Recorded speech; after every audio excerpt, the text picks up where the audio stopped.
Salam aleyküm, mən bugün sizlərlə İran-İsrail müharibəsi haqqında danışmaq istəyirəm. Son zamanlar İranda siyasətçilər,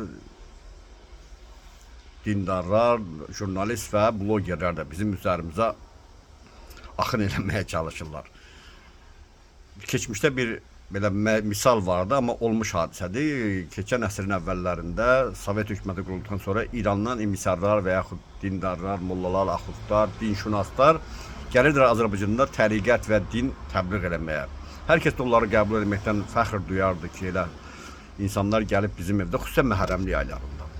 Günlərin bir günü həmin adamlardan biri gəlir bir evdə qonaq olur, ev yiyəsi də bunu yaxşı qarşılayır, evdə otururlar, söhbət elədikcə bu hərdən bir çevrilir divara tərəf, özü də müasirlə imitasiya deyirlər.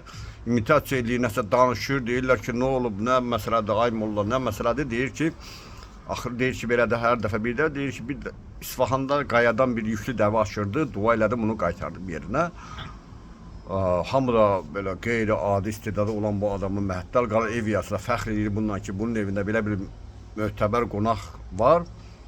Yemək vaxtı stola yemək gəlir və həmin mollanın aş payının üstündə qarası yoxdur. Yəni çolpa qoyublar, amma mollaların içində yoxdur. Molla da biraz belə qalır və ev yiyəsi bundan çox pərt olur. Ev xanımın üzünə acıqlanır ki, sən niyə belə möhtəbər qonağın aş payını yəni qarasız gətirmirsən? Molla deyir, gəlin bacının yadından çıxıb, narahat olma, indi gətirər.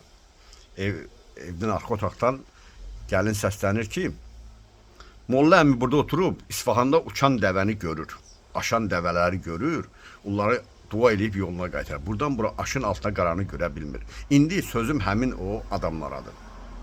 İstər dindar olsun, siyasətçi, istər jurnalist. Siz bu belə görənsinizsə, Mossadın agentləri İranın tərkibindən bespilotik düzəldib İranın özünə hücum eləyənləri görmürsünüz. İranın özündən özünə hücum eləyən Mossad agentlərini görmürsünüz. Onlara masada işləyən, İsrailə işləyən agentləri görmürsünüz. Azərbaycanda amma görürsünüz. İsrail samolyotları güyamış burada zapravka olunur və İranı bombalamaq üçün buradan hücum təşkil edir. Və yaxud Azərbaycan ərazisindən İrana raketlər atılır və yaxud bespilotiklərlə hücum olunur. Bax, bunu necə görə bilirsiniz? Və yaxud da İkinci Qarabağ müharibəsindən sonra Azərbaycan öz ərazilərini işğaldan azad eləyəndə İran əskərləri Azərbaycan əskərinin qarşısını kəsəndə bizim ərazilərdə kəsəndə onu sizin gözünüz görmürdü. Belə mollanın dediyi yadıma düşür. Və yaxud İran tırları Azərbaycan ərazisinə işğaldan olunandan sonra belə öz maşınlarının üzərinə erməni nömrələri bağlayaraq Stepanakert dediğiniz bir məkana neft daşımağı, onda niyə görmürdünüz siz bu işləri, niyə görmürdünüz? Elə indinin özündə də siz İran olaraq Ermənistana yanacaq daşıyırsınız. İşğalçı bir dövlətə. Burada uzaqda bir neçə min kilometr deyil. 1-2 kilometr sərhədi keçirsən burada Ermənistan. Həmin daşıyırsınız. Deyirlər ki, biz onları saxlayıb soruşanda ki, bunları siz niyə belə satqın hərəkətlər edirsiniz? Həmin sürücülər deyirlər ki, ağa bizim onlarla müqaviləmiz var, biz onlara borcumuzdur daşımağa. İndi həmin ağalara demək istəyirəm. Biz İsraillə müqaviləmiz var, biz onlara neft satmalıyıq. Bizim beynəlxalq hüquqda təsbit olunmuş formada. Əgər biz onu eləməsə, biz onun cəriməsini ödəməliyik.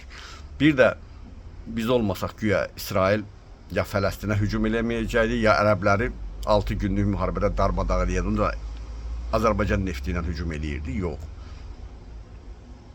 İnsan 21-ci əsrdir. Sizin müqaviləniz var. İndi soruşanda ki, niyə Ermənistana yük daşıyır? Deyir ki, bizim müqaviləmiz var. Bizim də müqaviləmiz var. Siz müqaviləni özünüzü burada görə bilmirsiniz. Amma 1000 kilometr o tərəfdə görürsünüz. Çayın bu tərəfində, arazın bu tərəfində heç nəyi görmək istəmirsiniz. Və yaxud sərf eləmir.